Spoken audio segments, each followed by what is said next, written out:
नमस्कार। भक्तिकालीन कवियों की श्रृंखला से आज एक और मोती हम आपके लिए लेकर आए हैं। नायाब मोती है भक्ति साहित्य का, भक्ति काल का, भक्ति संप्रदाय का और भारतीय संस्कृति और सभ्यता का। अजहु न निकसे प्राण कठोर, दर्शन बिना बहुत दिन बीते सुंदर प्रीतम मोर। चार प्रहर चारहु जुग बीते, नैन गंवाई भोर। आदि गए अजहु नहीं आए, कतह रहे चित चोर। कबहू नैन निरख नहीं देखे, मार्ग चितक तोर। दादू असही आतुर विरहिणी, जैसही चंद चकोर। दादू जी, दादू दयाल जी, जिनका जन्म अहमदाबाद में 1601 ईस्वी में हुआ था। भ्रमण करते हुए, भक्ति के पद गाते हुए, पूरे देश में विचरण करते हुए अंत में राजस्थान में नरेना नामक स्थान पर इन्होंने अपना आश्रम बनाया, अपना मठ बनाया और 1660 ईस्वी में यहीं उन्होंने अपनी देह को विश्राम दिया। दादू दयाल जी के बारे में कुछ किंवदंतियां हैं। कुछ लोगों का मानना है कि दादू दयाल जी मुस्लिम संप्रदाय से थे। उनका असली नाम दाऊद था, जो बाद में दादू हो गया। लेकिन यह सत्य इसलिए नहीं है कि इसके साक्ष्य प्राप्त नहीं हुए हैं। मूल रूप से इनको ब्राह्मण माना जाता है, ब्राह्मण जाति के माने जाते हैं और दादू पंथी दादू जी को ब्राह्मण ही मानते हैं। तो उस दृष्टि से इस एक जो विवाद प्राय सभी कवियों में रहता है वो दादू जी के साथ भी रहा। और दादू जी कबीर की अवधारणा के, कबीर के मत के कवि थे, कबीर के साथ के कवि थे, लेकिन उन्होंने कबीर की तरह कभी हठधर्मिता, समाज सुधारक के रूप में अपने आप को प्रस्तुत नहीं किया। आडंबरों का उन्होंने पुरजोर विरोध नहीं किया। जिस पुरजोरता के साथ कबीर ने विरोध किया, दादू जी ने नहीं किया। दादू जी सहज भक्त थे। भक्त हृदय की कातरता और आतुरता और विहलता उनके काव्य में, उनकी भक्ति भावना में दिखाई देती थी। दादू दयाल जी की जो वाणियां हैं, दादू दयाल जी के जो काव्य है, वो उनके दो संत, संत दास और जगन्नाथ दास ने हरडेवाणी नामक एक काव्य संग्रह में इकट्ठे किए और उसी के आधार पर दादू संप्रदाय का परिचय प्राप्त होता है। इनके एक और शिष्य हैं रजब जी, जो बहुत बड़े शिष्य और बहुत बड़े संत हैं, बहुत बड़े भक्त कवि हैं। रजब जी ने अंग बंधु नामक उनका एक वाणी संग्रह तैयार किया था, जिसमें दादू जी की सारी वाणियां संकलित थी। काशी नागरी प्रचारणी सभा ने इनकी रचनाओं का एक संग्रह प्रकाशित किया था। उसमें 2623 साखियां और 445 पद संग्रहित थे। तो इस दृष्टि से अगर देखा जाए, साहित्यिक समृद्धता की दृष्टि से देखा जाए, तो दादू दयाल जी के पास या दादू दयाल जी ने अपने पीछे एक बहुत बड़ी परंपरा, बहुत बड़ी समृद्धि, बहुत बड़ा खजाना साहित्य का छोड़ा है।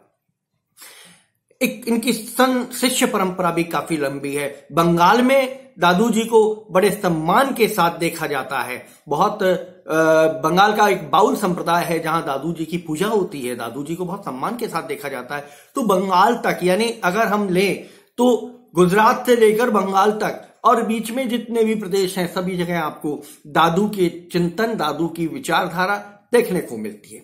चिंतन धारा और साधना विधि जो इनकी थी, ये दोनों ही दृष्टियों से कबीर के बहुत समान थे। चिंतन दृष्टि और साधना पद्धति जो इनकी थी। कारण क्या था कि कबीर जो है वो भी गुरु को महत्व देते थे, आराध्य मानते थे और शून्य परम पद निर्वाण आदि की बात करते थे। दादू भी गुरु को महत्व देते थे, शून्य परम पद निर्वाण आदि की बातें करते थे। परंतु कबीर और दादू में एक सूक्ष्मता अंतर देखने को मिलता है।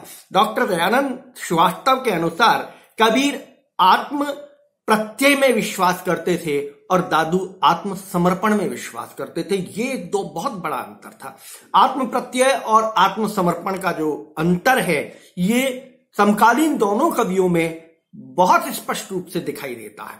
कबीर दास जी जहां अपनी बात को दृढ़ता से प्रस्तुत करते थे, एक क्रांतिकारी के रूप में बात को प्रस्तुत करते थे और वो इस विचारधारा को लेकर चलते थे कि जो घर जाले आपनो आवे हमारे साथ, कि हमारा तो क्या बिगड़ेगा। जबकि कबीरदास जी भी गृहस्थी थे, बाल बच्चों वाले थे, व्यवसाय करते थे, और दादू दयाल जी भी गृहस्थी थे, लेकिन ये व्यवसाय नहीं करते थे। ये घुमक्कड़ प्रवृत्ति के थे, इनके भी बाल बच्चे थे, लेकिन ये भिक्षाटन के माध्यम से अपने जीवन को व्यतीत करते थे। बाद में इनका आश्रम व्यवस्था जब इनकी आई तो आश्रम के माध्यम से फिर इनका वो जो देशाटन था वो कम होता चला गया। तो तात्पर्य कहने का, कबीर और दादू में जो बहुत सारी समानताएं हैं, सामाजिक अन्याय का विरोध कबीर ने भी किया, दादू ने भी किया, लेकिन वाणी में जो एक कठोरता, एक ताकत होनी चाहिए कबीर जैसी, वो दादू में नहीं थी। इन्होंने भी जाति पाति मूर्ति पूजा बायाडंबर का विरोध किया कबीर की तरह, लेकिन जो कबीर की भाषा में उग्रता थी, जो कबीर की वाणी में उग्रता थी, और उस भाषा की उग्रता, वाणी की उग्रता को समाज सहज स्वीकार करता था, वो चीज दादू में नहीं थी। लेकिन दादू की सहजता, दादू का धैर्य, दादू की सरलता, दादू की आडंबरहीनता ने दादू को कहीं भी कबीर से कम नहीं होने दिया। दादू बहुत प्रसिद्ध संत रहे और इनका संप्रदाय, दादू संप्रदाय, आज भी बहुत प्रसिद्ध है और कई मानों में कई जगह कबीर से ज्यादा पुष्पित और पल्लवित है। तो कबीरदास जी और दादू की यदि हम तुलना करते हैं तो तुलनात्मक दृष्टि से दोनों बहुत कम अंतर पर अलग होते हैं, ज्यादातर इनमें साम्यता देखने को मिलती है। अगर अंतर है तो केवल विचारों की अभिव्यक्ति का अंतर है। एक व्यक्ति बहुत सरलता से अपनी बात कह देता है और एक व्यक्ति माथे में त्योरियां डाल के बहुत गुस्से में और बहुत आक्रोश में अपनी बात कहता है। बात यह अलग है कि आक्रोश में बात कही गई एक बार सीधा प्रभाव डालती है, सरलता से कही हुई बात धीरे धीरे धीरे धीरे समाज में अपना प्रभाव डालती है, लेकिन प्रभाव डालती अवश्य है। तो हम जब दादू के व्याख्या खंड की बात करेंगे तब हम दादू की इस पृष्ठभूमि को, दादू की चारित्रिक विशेषताओं को, दादू की साहित्यिक विशेषताओं को हमेशा ध्यान रखेंगे। और विशेष रूप से जब मैं ध्यान रखूंगा, जब हम इस खंड की व्याख्या करेंगे, दादू की वाणी की जो सरलता है, बहुत सहजता है। जैसे मैंने आपको अभी दादू का एक पद सुनाया था, कितना सहज है, उसकी व्याख्या की जरूरत ही नहीं है। जैसे जैसे हम आगे बढ़ते हैं वैसे वैसे वो अपने आप हमारे चयन में स्पष्ट होता चला जाता है। अजहु न निक से प्राण कठोर, वो नहीं चाहते कि आज उनके कठोर प्राण निकले। क्यों? क्योंकि दर्शन बिना बहुत दिन बीते सुंदर प्रीतम मोर। बहुत दिन हो गए दर्शन किए हुए, पहले दर्शन करूंगा बाद में ये प्राण त्यागूंगा। यानी प्रार्थना कर रहे हैं कि मेरे प्राण अभी नहीं निकले, मैं पहले दर्शन कर लूं। तो एक भक्त की मन की सहज बात दादू बहुत सरलता से अपने काव्य में कहते हैं। हम दादू की व्याख्या खंड के दौरान इस पृष्ठभूमि के आधार पर आगे बढ़ेंगे। नमस्कार।